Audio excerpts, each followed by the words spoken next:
Dahil sa Bagyong Ada, nadagdagan pa ang mga inilikas sa Ginobatan, Albay kasunod ng inisyong lahar advisory ng PHIVOLCS sa paligid ng Bulkang Mayon. Pinagmomonitor din ang mga bayan ng Daraga, Kamalig, Santo Domingo at lungsod ng Legazpi. Nakatutok doon live si Ian Cruz. Ian. Vicky, nakaranas na nga tayo ng mga pag-ulan dito sa Albay habang papalapit ang Bagyong Ada. Patuloy naman ang maigting na monitoring ng mga lokal na pamahalaan, lalo na nga doon sa mga lugar na posibleng daanan ng pagragasa ng lahar. Sinamantala ng mga taga-munisipyo at mga volunteer ang mahinang ulan kaninang umaga para ilikas ang mga tagbarangay Tandadora sa Ginobatan, Albay. Isa sa lumikas sina Aling Maria na ang pag-alala sa epekto ng Bulkang Mayon nadagdagan pa ng Bagyong Ada.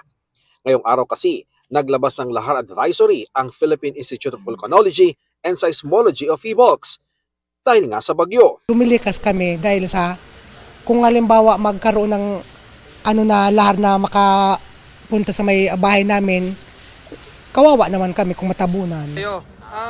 Inilikas ang mga residente dahil posible ring ma-isolate ang kanilang lugar kapag rumagasa ang lahar. Kakaroon po ng lahar. Sige-sige po ang ulan kapag walang humpay. Yun po kasi yung lahar po is may kasamang malalaking bato and yung mga volcanic materials po na galing sa Mount Mayon.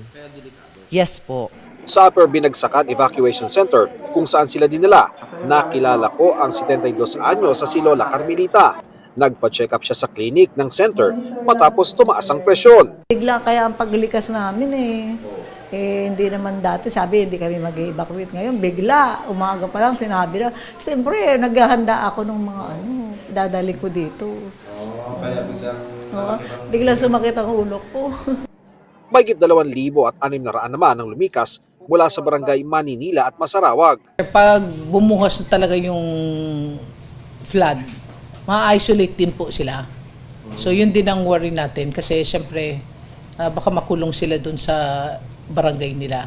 And dati naman talaga, kumbaga priority talaga tong Tandadora and Maninila sa mga barangay na nililikas natin. Iniiwasan nilang maulit ang sinapit ng marami dahil sa bagyong Reming noong 2006 nang maraming mamatay nang manatili sa mga bahay na nagulungan ng malalaking bato. Batay sa lahar advisory ng PHIVOLCS, dahil sa inaasahang heavy to intense sa pag-ulan, ay mataas ang tsansang umagos ang lahar o mga buhangin mula sa bulkan at maputik na pag-agos. Bukod sa Ginobatan, inabisuhan na rin ang mga bayan ng Daraga, Kamalig, Santo Domingo, pati Legazpi City na mag-monitor ng ulan at maglikas, lalo't posible ang lahar sa mga lugar na kulay dark brown sa lahar map na ito. Hanggang kaninang hapon ay nasa 26 mm pa lang ang namomonitor na pinakamalakas na ulan. 300 mm na ulan sa loob ng 24 oras daw ang nagdulot ng huling lahar sa Ginobatan. Dilan tayo dun sa nakikita naman yun din sa mga river systems. Ang ating instruction sa ating mga barangay tsaka municipes, tingnan nila maigi yung situations kung anong nangyayari doon.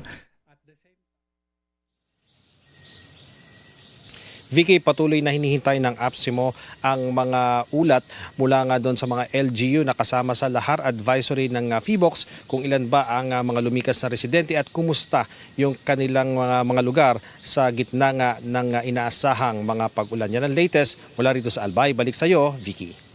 Maraming salamat sa iyo, Ian Cruz.